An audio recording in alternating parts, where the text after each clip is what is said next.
Bismillahirrahmanirrahim. Assalamualaikum warahmatullahi wabarakatuh. Perkenalkan, nama saya Sri Haryanti, kelas A, NIM 2250003 ANE. Izin, saya akan mempresentasikan sebuah materi singkat tentang hukum pidana.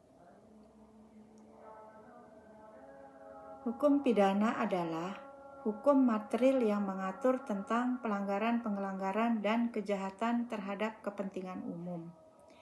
Perbuatan mana yang diancam dengan hukuman yang merupakan suatu penderitaan atau siksaan.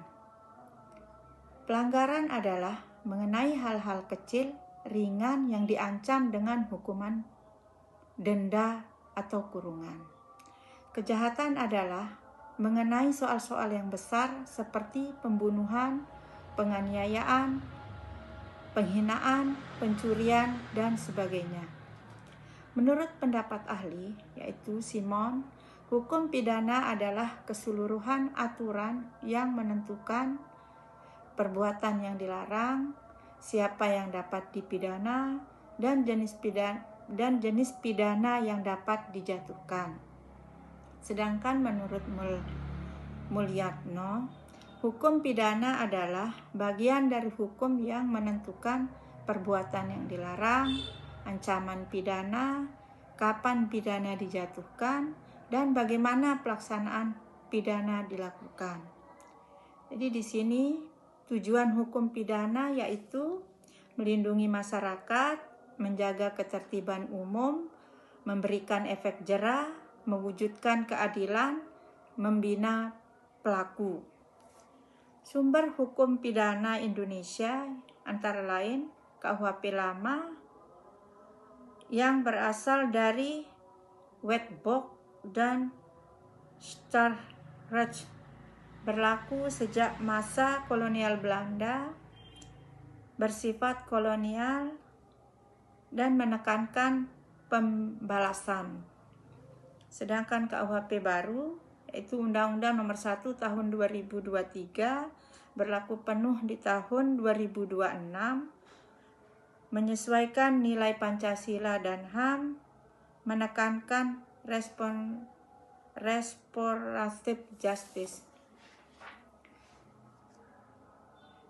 Asas-asas hukum pidana yaitu asas legalitas, tidak ada perbuatan yang dapat dipidana tanpa aturan terlebih dahulu.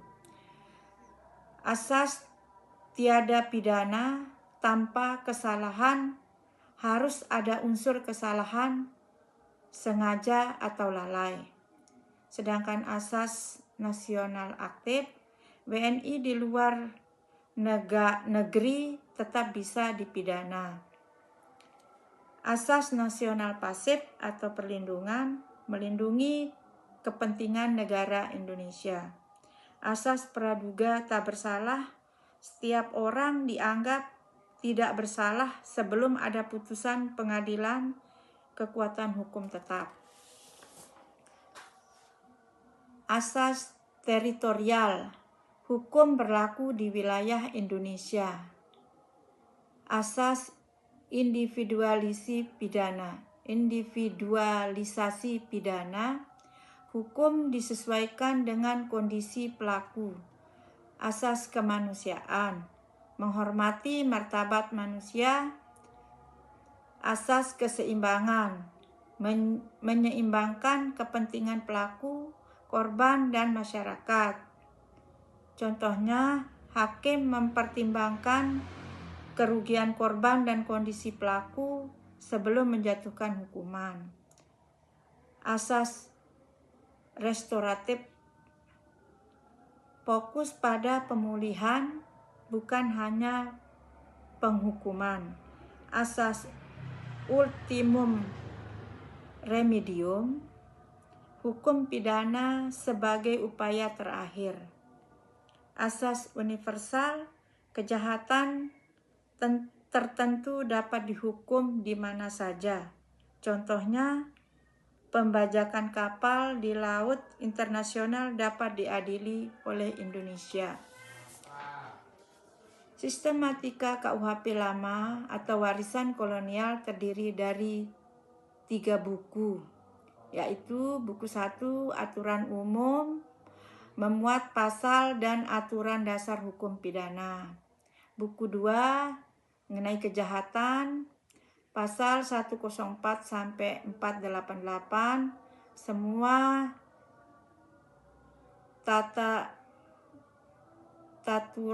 semua aturan mengenai tindak pidana berat. Buku 3 pelanggaran pasal 489, 569 memuat aturan mengenai tindak pidana ringan. Sistematika KUHP baru yaitu Undang-Undang Nomor 1 Tahun 2023 terdiri dari 2 buku. Buku 1 yaitu Ketentuan Umum memuat asas aturan dasar dan penerapan hukum pidana. Buku 2 yaitu Tindak Pidana menggabungkan seluruh pengaturan tentang kejahatan dan pelanggaran atau menghapus istilah pelanggaran, serta memperluas ke dalam tindak pidana khusus. Kategori perbuatan pidana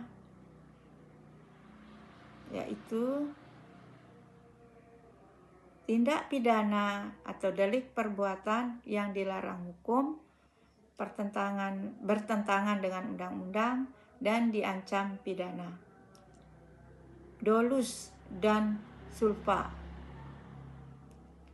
Dolus atau sengaja, perbuatan sengaja yang dilarang dan diancam dengan pidana. Sementara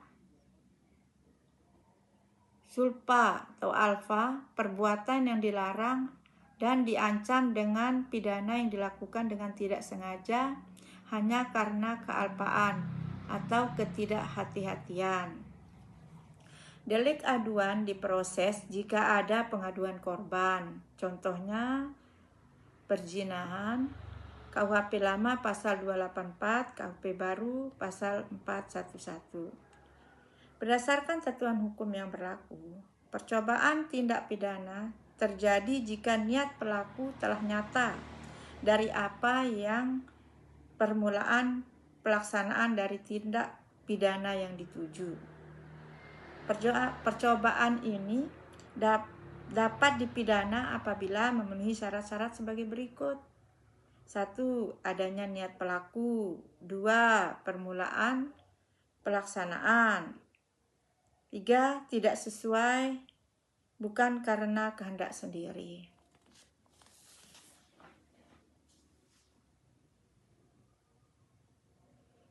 Penyetaraan tindak pidana atau dalam Undang-Undang Nomor 1 Tahun 2023, yaitu kelompok pelaku dan kelompok pembantu. Pertanggungjawaban pidana. Kemampuan bertanggung jawab seorang harus mampu memahami perbuatannya, memahami akibatnya, mengendalikan dirinya. Jadi di sini orang yang tidak dapat dipidana antara lain yang mengalami gangguan jiwa, tidak sadar, hilang akal. KUHP lama pasal 44 dan KUHP baru pasal 38. Alasan pembenaran. Menghapus sifat melawan hukum, contohnya pembelaan terpaksa atau notwear. KUHP lama pasal 49, KUHP baru pasal 34. Alasan pembenaran dan alasan pemaaf. Alasan pemaaf menghapus kesalahan pelaku, contohnya dipaksa, ancaman, gangguan jiwa. Jenis pidana. Jenis pidana menurut KUHP lama, pidana pokok antara lain pidana mati, penjara, kurungan, dan denda. Sedangkan pidana tambahan yaitu pencabutan hak tertentu, perampasan barang, pengumuman putusan hakim. KUHP baru terdiri pidana pokok yaitu penjara, tutupan, pengawasan, denda, dan kerja sosial. KUHP baru memperkenalkan kerja sosial, pidana, pengawasan, rehabilitasi, restoratif justice. Tahapan peradilan pidana antara lain penyelidikan, penyidikan, penuntutan, persidangan, dan putusan hukum. Mungkin cukup sekian presentasi dari saya, kurang lebihnya saya mohon maaf. Wabillahi taufiq walhidayah. Wassalamualaikum warahmatullahi wabarakatuh.